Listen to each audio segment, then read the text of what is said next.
जब मीडिएशन चल रहा था अयोध्या में तो वहाँ पर श्री श्री रविशंकर साहब, जस्टिस खलीफुल्ला जो रिटायर्ड थे, और श्री राम पंचू, 3 लोग थे मीडिएशन में।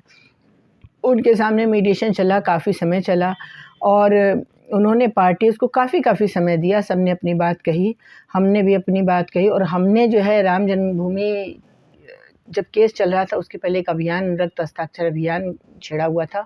उसमें लगभग 10,000 खून के हस्ताक्षर कराए थे। उसकी फ़ोटोकॉपी आज भी रखी है। उस ओरिजिनल कॉपी को मैंने श्री रविशंकर जी को दिया था कि देखिए रक्त हस्ताक्षर हुए हैं।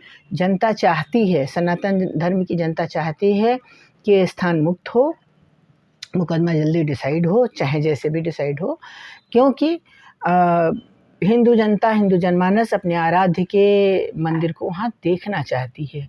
तो उसको उन्होंने रिकॉर्ड पर ले लिया था। देखिए, मीडिएशन का जो तरीका होता है उसमें पहले तो अलग-अलग पार्टीज़ को बुलाया जाता है। तो पहले मुस्लिम पक्ष बुलाए गए, फिर हिंदू पक्ष बुलाए गए, फिर मुस्लिम पक्ष बुलाए गए, फिर दोनों को साथ बैठाला जाता है।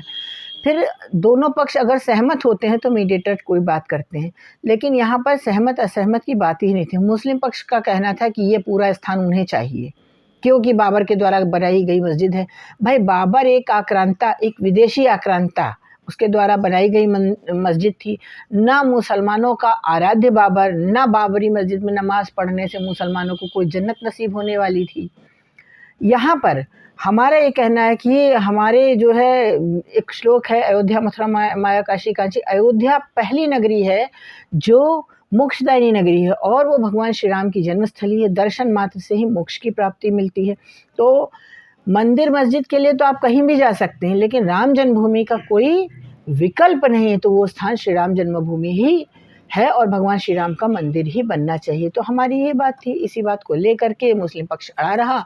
मुस्लिम पक्ष को जबकि एक विकल्प दिया गया था कि आपको दूसरी जगह दे देते हैं, आप बना लीजिए, लेकिन मुस्लिम पक्ष इसी विकल्प पर को उन्होंने स्वीकार नहीं किया, और इसी को चलते मीडिएशन फेल हो गया। मीडिएशन फेल होने की रिपोर्ट कोर्ट ने सुप्रीम कोर्ट में मीडिएटर्स ने सुप्रीम कोर्ट में के समक्ष प्रस्तुत कर दी। उसके बाद एविडेंस शुरू हुआ, और फिर तो आप देख ही रहे हैं, जजमेंट आया।